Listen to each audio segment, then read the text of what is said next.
وحدانیت کی گواہی دے دی، فرمایا میرا باپ اللہ تبارک و تعالیٰ کی وحدانیت کی گواہی نہیں دیتا، لیکن ابراہیم خلیل اللہ میں تجھے مانتی ہوں۔ اللہ حضرت رغوہ نے ابراہیم خلیل اللہ کا کلمہ پڑھ لیا۔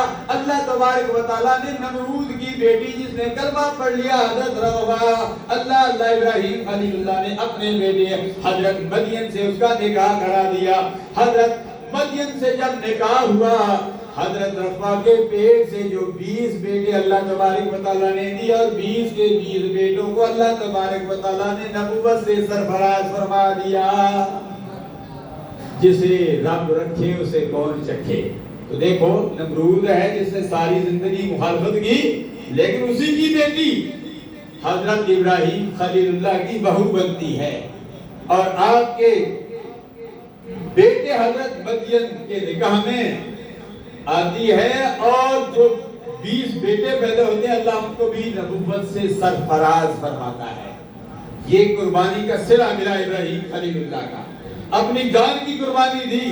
اسی طرح ابراہیم خلیل اللہ نے اپنی اولاد کی قربانی دی، اپنے اولاد کی ایسی قربانی دی۔ اللہ ان کے دامن میں گنجائش نہیں ہے۔ ابراہیم خلیل اللہ اپنی اولاد کو حضرت اسماعیل ذبیح اللہ کو خواب آیا، آپ ان کو ذبح کرنے کے لیے تیار ہو گئے، شیطان نے حملہ کیا۔ جو حج پر جاتے ہیں حاجی ان سے پوچھئے، ابھی بھی الحمدللہ جو حجاج کرام وہاں کنکریاں مارتے ہیں، اللہ تبارک و تعالیٰ وہ دن دکھائے ہم بھی وہاں جا کے کنکریاں ماریں۔ اللہ ابراہیم خلیل اللہ کے پاس شیطان آ گیا، شیطان کہنے لگا کبھی باپ بھی اپنے بیٹے کو ذبح کرتے ہیں۔ اللہ ابراہیم خلیل اللہ نے نیچے سے کنکریاں اٹھائیں، شیطان کو دے ماری، فرمایا یہ تو میرا ایک بیٹا ہے، رب ذوالجلال کا حکم اگر میرے پاس 100 بیٹے ہوں تو میں اللہ کی راہ میں ایک ایک کر کے قربان کر دیتا۔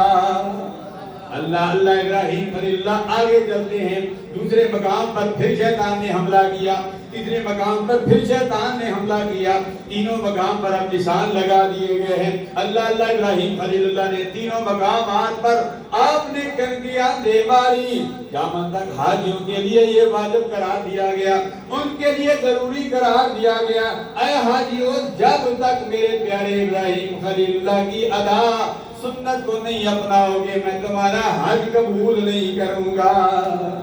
اللہ ابراہیم خلیل اللہ مقام بنا پر پہنچ گیا، جہاں آج حاجی حج کرتے ہیں، جہاں قربانیاں کرتے ہیں، مقام بنا پر اپنے لخت جگر کو لٹا دیا، چھری گلے پہ رکھ دی۔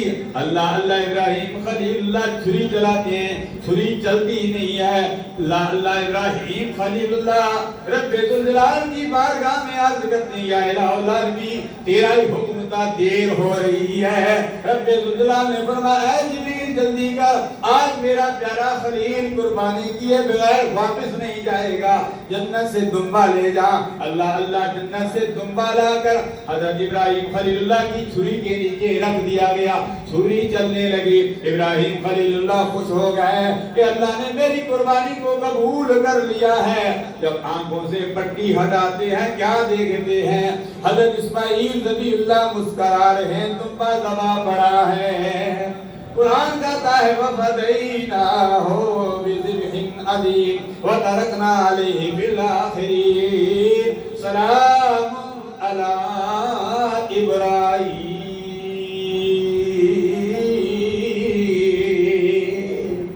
فرمایا ابراہیم خلیل اللہ تجھ پر سلام ہو، تو نے اپنے خواب کو پورا کر دکھا دیا۔ وَنَادَيْنَاهُ أَن يَا إِبْرَاهِيمُ قَدْ صَدَّقْتَ الرُّؤْيَا إِنَّا كَذَلِكَ نَجْزِي الْمُحْسِنِينَ۔